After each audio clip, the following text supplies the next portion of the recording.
I haven't felt you this tense since we fell into that nest of gumdogs. You fell into that nightmare, Master, and I rescued you, remember? Oh, yes. We all know Anakin as either the annoying, angsty teen from Episode 2, or the moody guy who doesn't trust anyone he did a little while back in Episode 3. Master Skywalker, there are too many of them. What are we going to do? Anakin Skywalker is one of the most popular characters of all of Star Wars history, but the prequel movies really don't do him justice at all. Not to throw shade at the actor Hayden Christensen, I think it was more so a directing or writing mishap. Now, if you've never seen Star Wars The Clone Wars and you're at least a moderate Star Wars fan, I highly recommend watching it. Now that it's available on Disney+, it's an extremely bingeable TV show for most people and should be easy to watch. To be honest, I could make multiple videos covering why certain arcs of the show are better than almost every other piece of Star Wars content out there, but for now I wanted to stick with a character study on Anakin, and more importantly, how the Clone Wars TV show ended up redeeming him. As I mentioned in the first paragraph, in order to be redeemed, something has to have been wrong in the first place. Now, what was quote-unquote wrong with Anakin between Episodes 2, Attack of the Clones, and Episodes 3, Revenge of the Sith, is why he acts so differently in the third movie. Leave everything else behind while we still can. Don't you see? We don't have to run away anymore. I have brought peace to the Republic. I am more powerful than the Chancellor. I can overthrow him. Hold up. Wait a minute. Why does he suddenly have all these trust issues with the Council? Why is he so much better friends with Obi-Wan? What happened during this time? Obi-Wan and the Council don't trust me.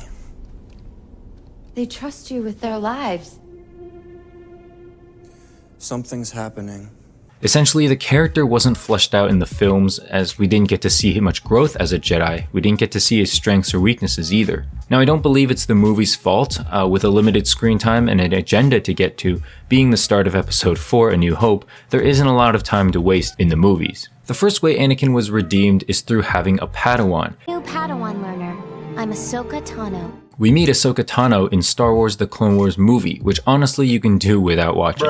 Side note, while I've been praising the show for being amazing so far, it does have its fair share of episodes and sets of arcs that are wildly uninteresting. Just wanted to point that out in case someone watching this went into the show expecting to be wowed for all 7 seasons. To be quite honest with you, the show doesn't really pick up until season 2 when it finds its footing, but there are parts of season 1 that are interesting. With that being said, not much of the Clone Wars movie is very interesting. It came out in 2008 and is not the best piece of Star Wars out there. I don't want to talk about my past. Okay, fine. So getting back to the main point here, having a Padawan really builds Anakin's character in ways we could not see in the movies. He has a responsibility now, a burden. He can't just go headfirst into situations willy-nilly anymore. Technically, being in charge of someone else, Padme aside, it means that he has to be able to protect her now. This forces him to question his strength, his abilities, his capabilities, and it also tests him to see how willing he is going to be to let her go should he need to. You're with me. You'll be my gunner. Somebody's gotta watch my back. Remember that the Jedi Code mentions all the time to never form attachments. And that's why this marriage with Padme was kept secret and he couldn't share that part of his life with anyone. Ahsoka was arrogant and chippy at first with him, forcing Anakin to begin calling her Snips for her attitude. I know, R2-y. This is gonna be a tough one. Cut the chatter, Ahsoka. Follow me, boys! Assigning her a nickname right off the bat meant that we knew he was going to get attached to her. Through the countless stories and episodes together, we can really see their bond deepen. From saving each other's lives, to having fun with each other during combat, to really believing in each other when no one else did. I believe the biggest thing Ahsoka did for Anakin was teaching him the art of letting go of attachments. Spoiler alert here if you haven't seen the Clone Wars, but by getting attached and then in the end ultimately leaving the Jedi Order, it forced Anakin to rethink many things. I believe something clicked in his mind when she left. I think he began to question the Jedi Order.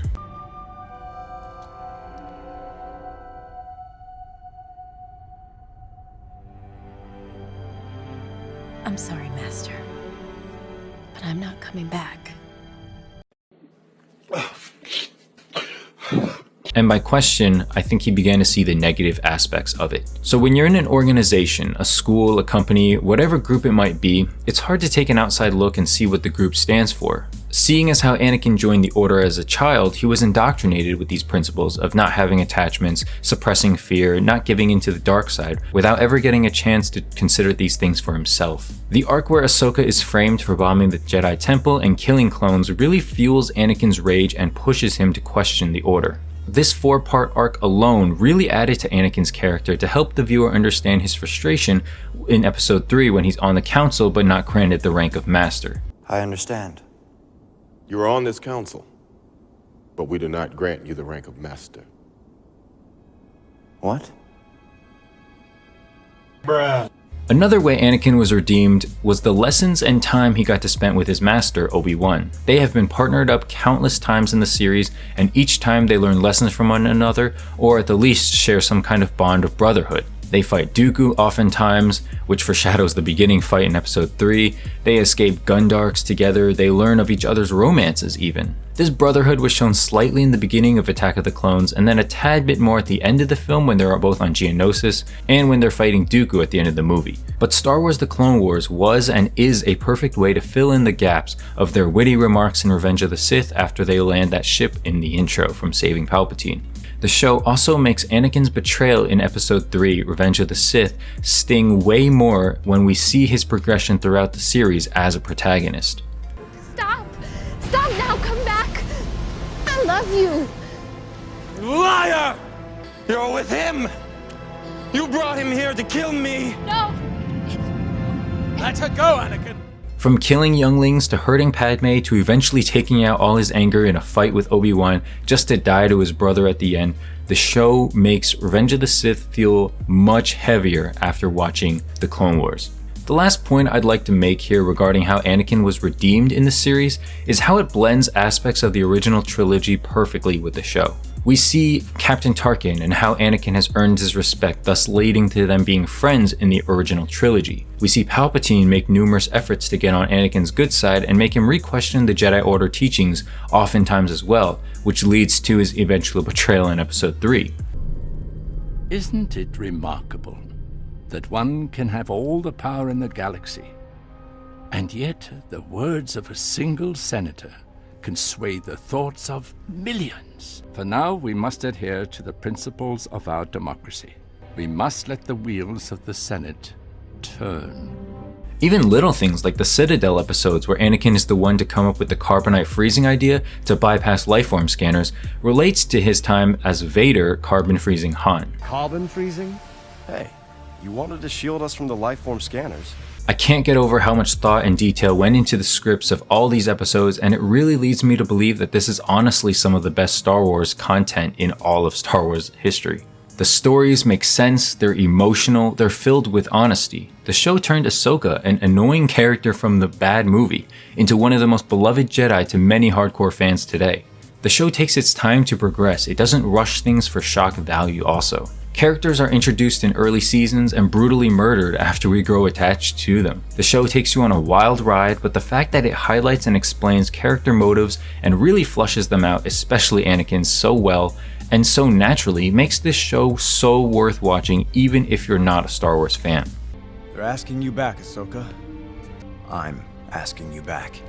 Regardless of how you ended up thinking of Anakin as a character in the prequels, he is no doubt way more fleshed out, literally more animated, and maybe a much more interesting character than we first gave him credit for.